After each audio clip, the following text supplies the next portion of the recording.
When I started gardening here, permaculture was like a hash word. You just whispered it.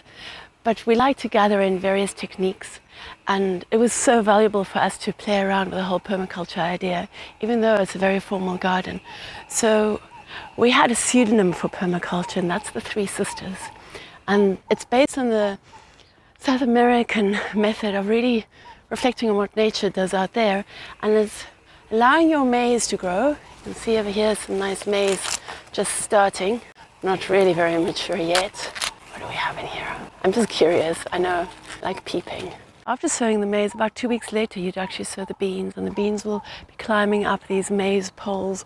They look really so sweet, little beans climbing away. This is obviously a legume. So the beans give nitrogen and feed to the soil over here. The pumpkins, they're sprawling all the way down in the base here, really covering up the ground, allowing for moisture retention, and just makes a fabulous carpet. You might also notice that this time of year the mildew will appear. That's completely normal. It's important to sow your pumpkins as early as possible so that the plants are vigorous to be able to produce a fruit, and then allow for the late autumn mildew to come in. By that stage, my pumpkins are already ready for harvesting, and the plants need to kind of go into their autumn kind of decline.